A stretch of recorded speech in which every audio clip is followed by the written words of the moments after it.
Programa Sociedade Solidária, um fórum para o diálogo sobre os desafios do Brasil, uma iniciativa da LBV. Na edição de hoje, nós falamos sobre um dos desafios modernos do nosso país, que está se tornando cada vez mais um polo de atração de imigrantes. São pessoas que vêm dos países vizinhos ou mesmo de outros continentes em busca de acolhimento no país e de iniciar uma nova vida. Agora, muitas vezes, há também preconceito, discriminação. Como nós podemos resolver essas questões? É sobre isso que conversamos no programa de hoje, recebendo um dos coordenadores da Missão Paz, entidade sediada em São Paulo e que se destaca nacionalmente pelo amparo aos imigrantes, o padre Paolo Parisi. Ele é diretor do Centro de Estudos Migratórios de São Paulo, ligados a essa entidade, e compartilha conosco a sua vivência no tema. Bom, primeiramente agradecemos em nome da LBV o senhor estar aqui conosco hoje. Seja sempre muito bem-vindo, padre. É um prazer estar aqui com vocês e ter a oportunidade de falar deste tema, eu diria, muito atual no mundo e atual também aqui no Brasil. Bom, para começar, queria que o senhor falasse sobre esse fenômeno, então, do Brasil se tornar um polo de atração de imigrantes. O nosso país que, nas últimas décadas, ele teve uma fama contrária, né, de ser um país que exportava imigrantes. Como é que se dá isso hoje na capital paulista, que é, sem dúvida, o principal polo de atração do país? Realmente, São Paulo recolhe, podemos dizer, 50% a 60% dos imigrantes do Brasil. E aconteceu uma grande mudança a partir de 2008, 2009, com o início da crise internacional. O Brasil deixou de, entre aspas, exportar imigrantes.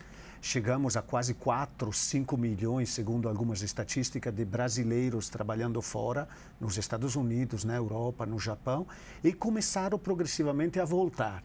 E junto com os brasileiros que voltam, aumentou de novo a imigração no Brasil, que o Brasil foi formado por imigrantes. Sem dúvida. Desde, infelizmente, a escravidão, o transporte de escravos, depois as grandes migrações clássicas da Europa, italianos, portugueses, espanhóis, alemães, poloneses, da Ásia.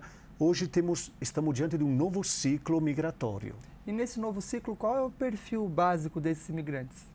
Eu diria que o grupo maior é do Mercosul ou, em geral, da América Latina. Então, por exemplo, se calculam 350 mil bolivianos no Brasil. Depois tem outros grupos que estão aumentando, como a Colômbia. Por causa do acordo do Mercosul ampliado, a Colômbia começou a entrar com mais facilidade no Brasil. Agora, tem grupos depois da África, que sempre estiveram presentes, mas nos últimos 2 anos, último ano, estão aumentando muito. E Haiti, depois do terremoto, então começou a entrar sempre mais os imigrantes haitianos aqui no Brasil. Conversando com muitos destes imigrantes de nacionalidades diferentes, eles em comum dizem: estamos melhor que no país de origem. Isso eles dizem com uma extrema facilidade. Agora, isso, claro, não justifica a exploração. Nós mesmos, como entidade, como Missão Paz, visitamos uma média de 140, 150 oficinas de costura por ano. Aqui, então, em São Paulo, Grande São Paulo, fazemos estas visitas. E depois, na mediação trabalho, que acontece ao longo da semana, conversamos com os empresários quase por 2 horas antes de fazer as contratações. Justamente para prevenir casos como esse. Prevenir. Nós mesmo explicamos, olha, tem os mesmos direitos que um trabalhador brasileiro. Mesmos direitos e deveres.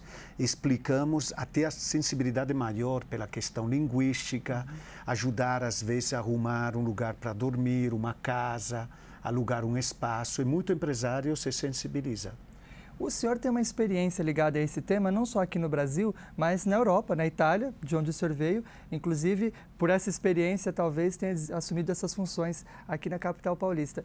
Como é que o senhor compararia essa experiência de recepção do imigrante na Itália, por exemplo, e aqui no nosso país? Até do ponto de vista legal, dos direitos, por exemplo, o senhor ressaltava que os direitos são iguais, né? Eu diria que temos uma série de enfoques. Em primeiro lugar, infelizmente, os preconceitos são os mesmos.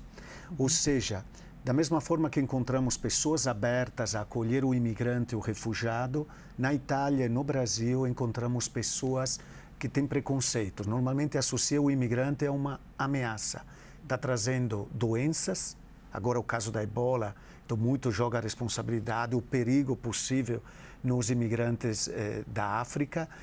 Depois, outro grande problema é, veja, eles veem no imigrante a possibilidade de criar desemprego, por exemplo, nesse caso, os brasileiros ou os italianos, comparando, e também a violência. Já ouvi em São Paulo, em outros lugares do Brasil, vai aumentar a violência porque tem imigrantes, mesmo raciocínio que na Europa.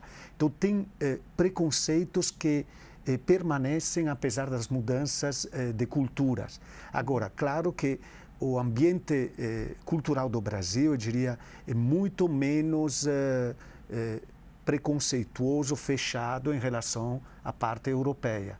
Mas aí temos um dado: os imigrantes no Brasil não chegam a 1% da população, 0,8%.